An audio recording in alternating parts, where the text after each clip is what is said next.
Assalamualaikum warahmatullahi wabarakatuh. Ketemu lagi dengan saya Keling Lele. Di video kali ini saya di suasana malam hari seperti biasa untuk menjawab beberapa pertanyaan daripada sahabat kita, yaitu saya meluangkan waktu di malam hari karena faktor kesibukan juga. Di siang hari saya nggak sempat. Kalaupun saya nggak bikin video untuk jawaban-jawaban, takutnya nanti terlalu banyak beberapa pertanyaan daripada sahabat kita yang belum terjawab. Jadi saya mau berusaha untuk terus menjawab pertanyaan-pertanyaan daripada sahabat kita, membagi waktu supaya bisa terjawab semua seperti itu. Oke, seperti apa pertanyaannya? Kita cek dulu dan lanjut.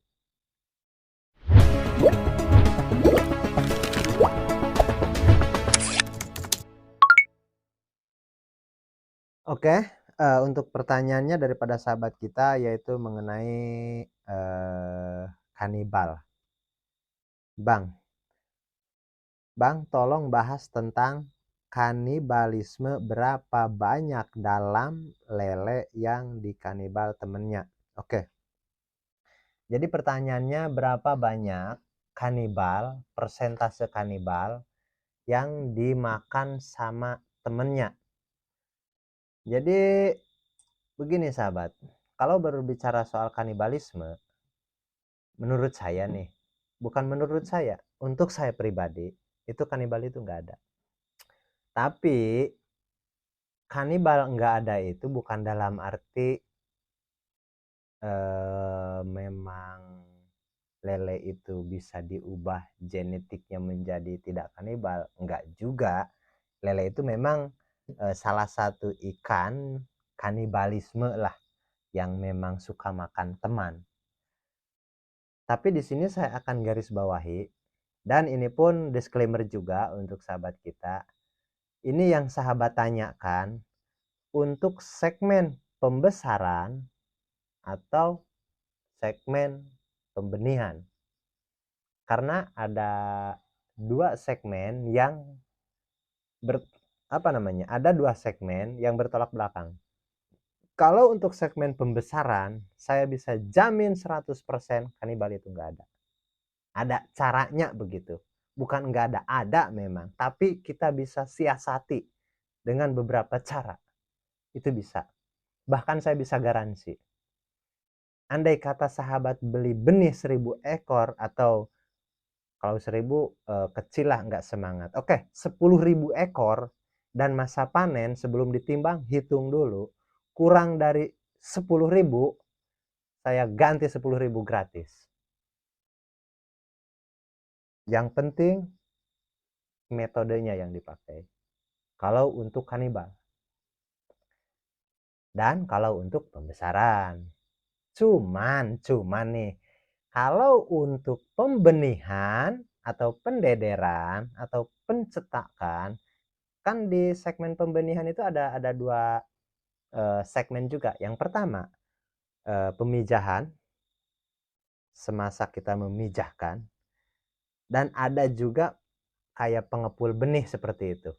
Kayak dulu, bukan dulu, sekarang pun saya pun masih mengepul dari mitra pembenihan.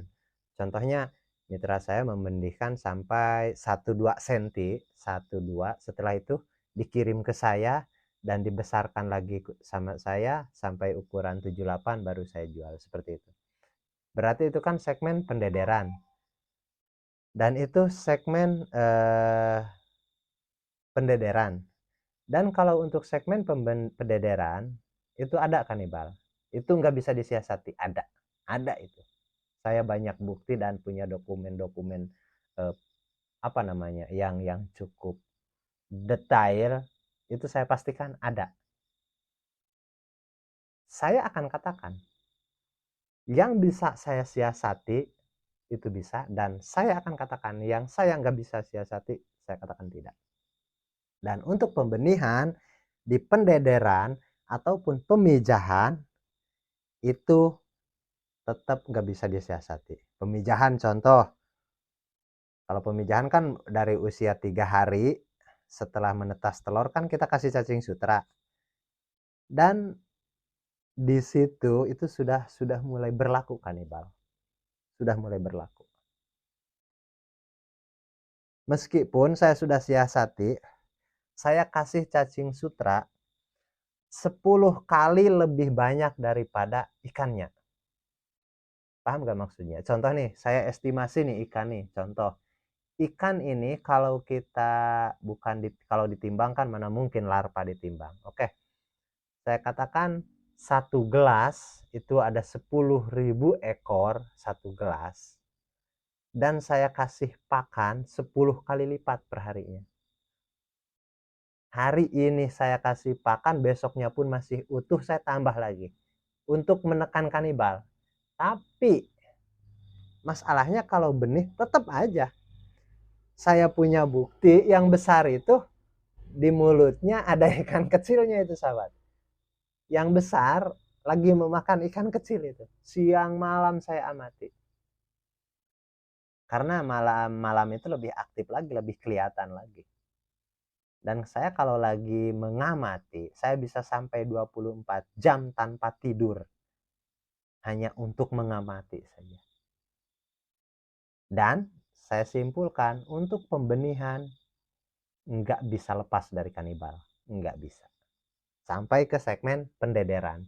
Tapi kalau udah di usia 7-8, bahkan kalau untuk pembesaran saya pernah uji coba juga dari size 45 itu sudah bisa dan itu nggak kanibal.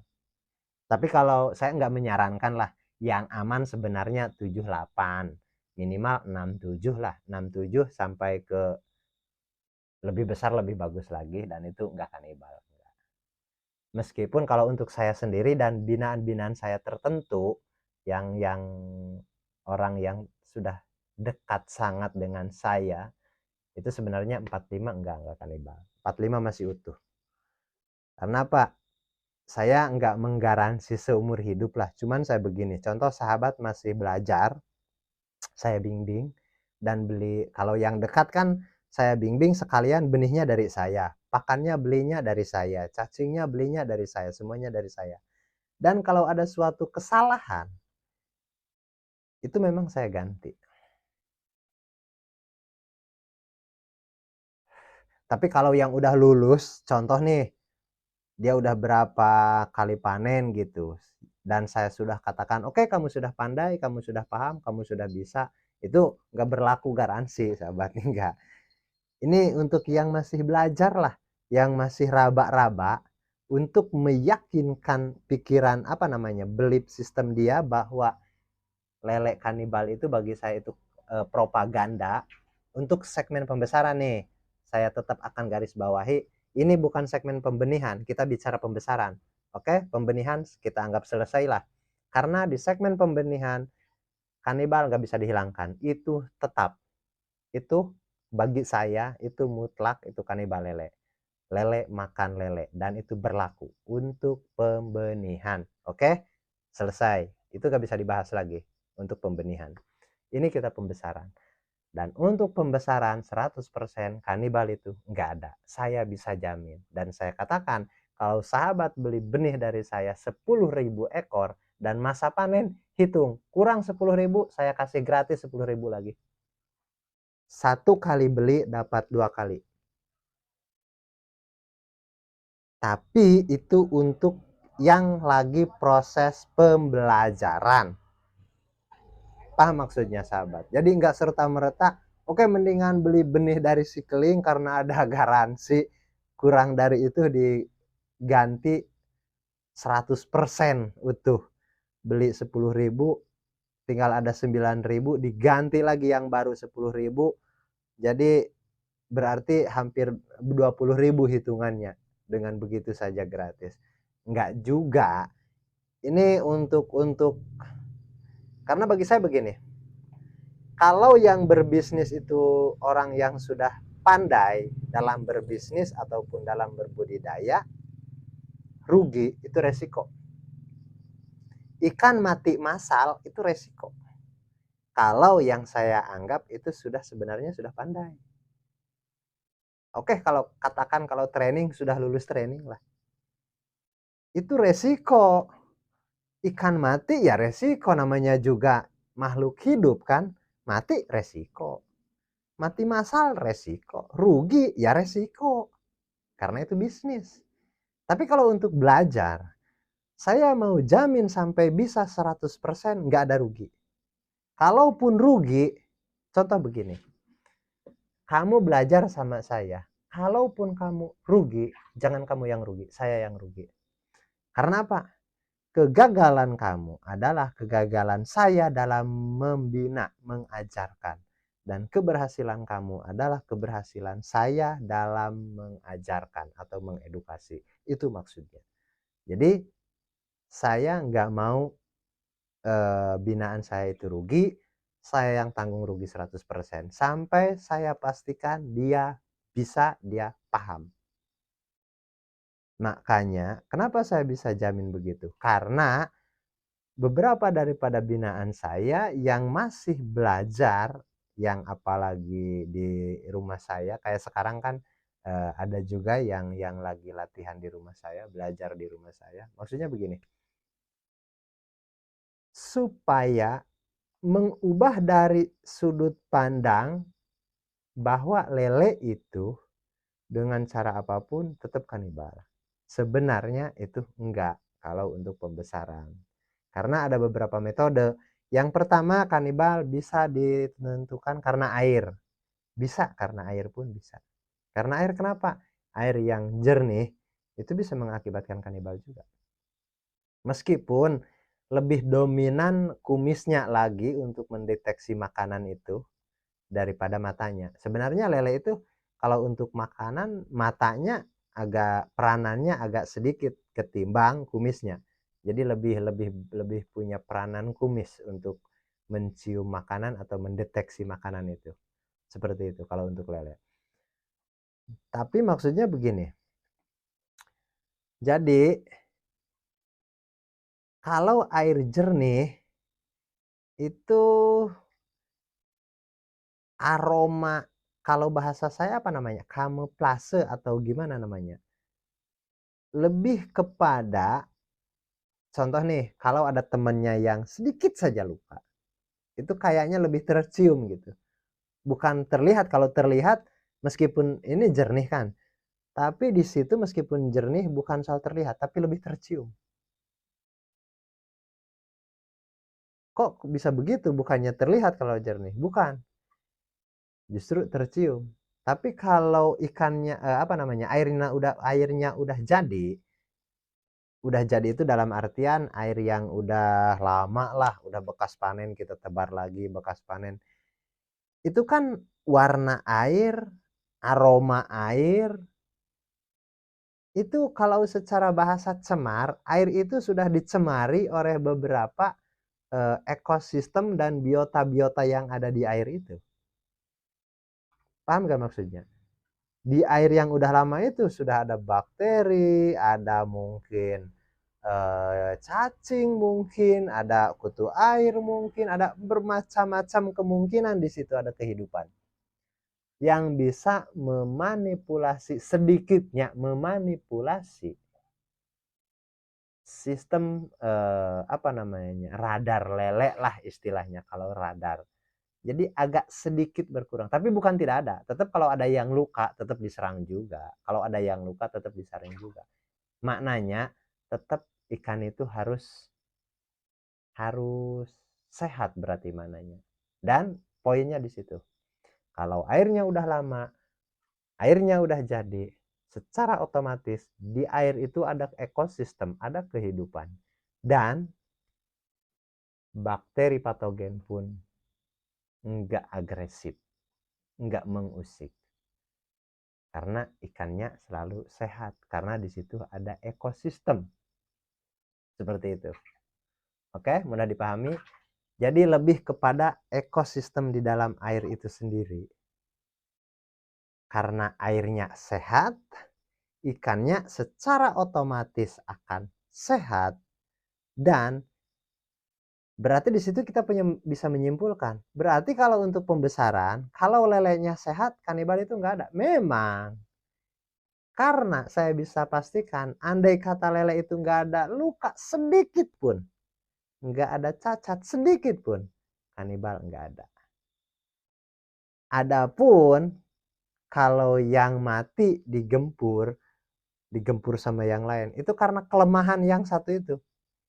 Jadi ada contoh nih, ada satu ekor lele yang lagi sakit gitu. Kalau manusia demam lah, demam begitu, nggak ngapain-ngapain. Kayak kalau bahasa di beberapa petani upacara kayaknya, berdiri aja diam aja, sakit gitu. Makan nggak mau seperti itu. Kalau nggak ada luka masih oke lah, agak-agak mending-mending. Tapi kalau ada sedikit luka saja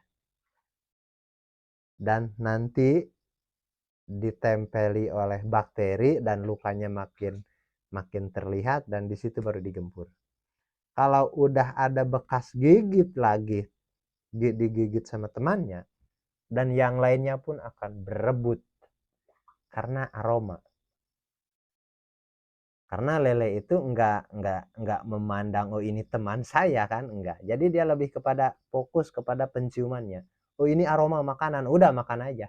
Sebesar apapun itu. Meskipun sebesar badan dia. Makanya teman makan teman, kalau lele makan lele, seperti itu. Karena itu yang fokus itu penciumannya. Dikala dia mencium, oh ini makanan saya, dan udah digempur. Enggak mikir ini sebesar apa, enggak, ramai-ramai digempur. Karena ini makanan saya. Jadi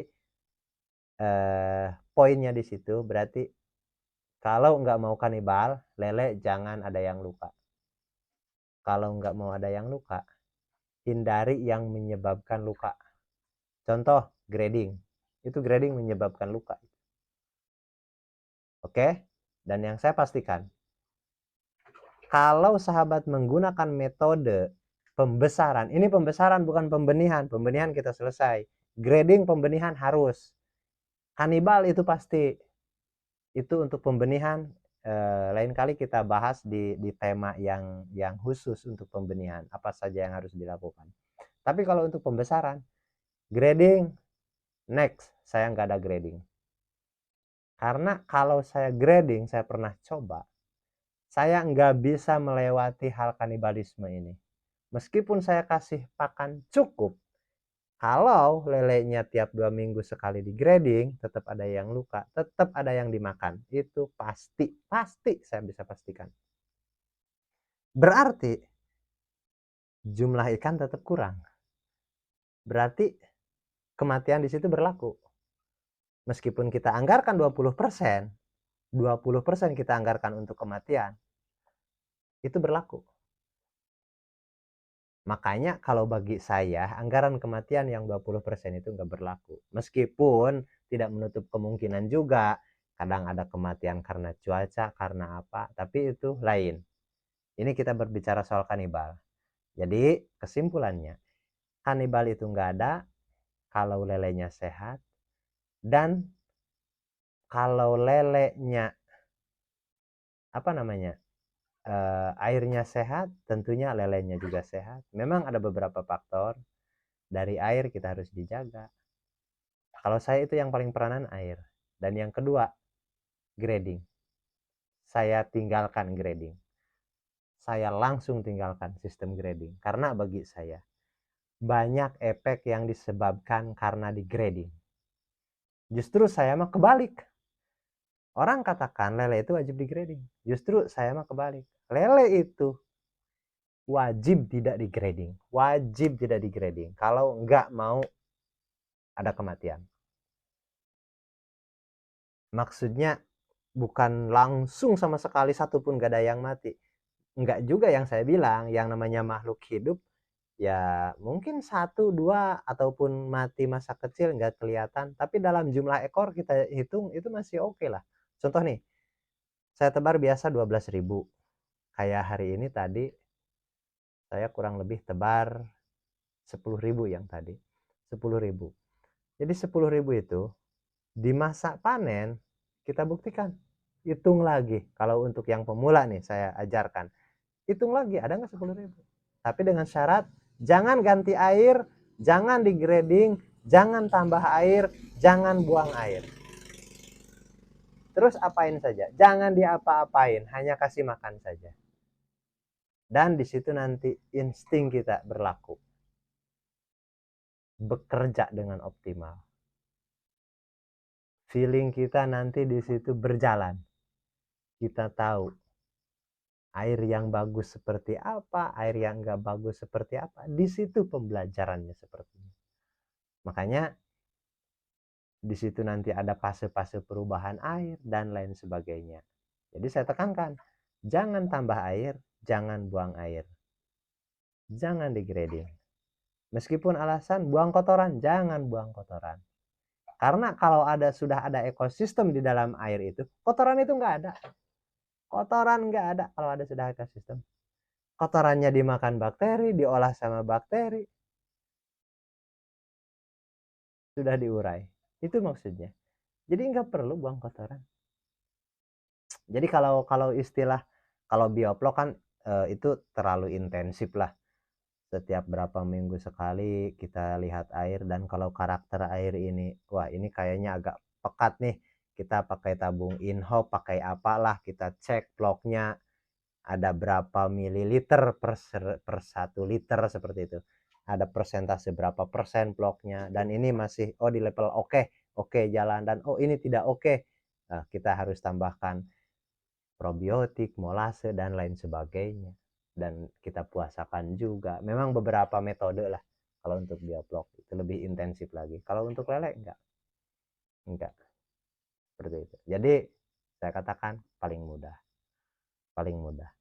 kalau menggunakan sistem yang seperti saya lah, bukan yang lain enggak mudah. Sistem yang lain pun kalau sahabat menguasai ilmunya tentunya mudah. Yang jadi masalah, sahabat ini enggak menggunakan sistem siapapun, sistem apapun.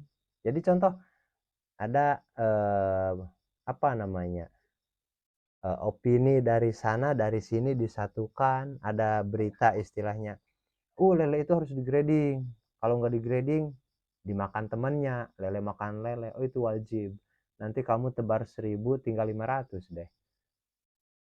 Masuklah sama logika, iya ya, karena lele mah kanibal harus digrading lah. Ada lagi sistem yang lele mah harus ganti air, kalau gak diganti airnya bau. Kita kasih makan terus, 2 minggu kemudian ada aroma-aroma, iya ya bau ya, berarti lele mah harus diganti air. Gantilah air. Dan kalau untuk pertanyaannya, terus caranya memang ada untuk nggak diganti air, ada metodenya. Untuk nggak diganti air ada metodenya, untuk nggak digrading ada metodenya, semuanya ada metodenya seperti itu. Oke, saya pikir untuk menjawab pertanyaan sahabat kita ini, kalaupun sahabat merasa kurang jelas, silahkan pertanyakan lagi apa yang dari jawaban yang mana yang kurang jelas, karena ini pertanyaannya bahas soal kanibalisme, jadi saya jawab spesifik kanibal. Jadi bagi saya, untuk saya sendiri dan binaan-binaan saya yang saya katakan udah lulus dari sistem yang itu, kanibal itu enggak ada. Karena apa?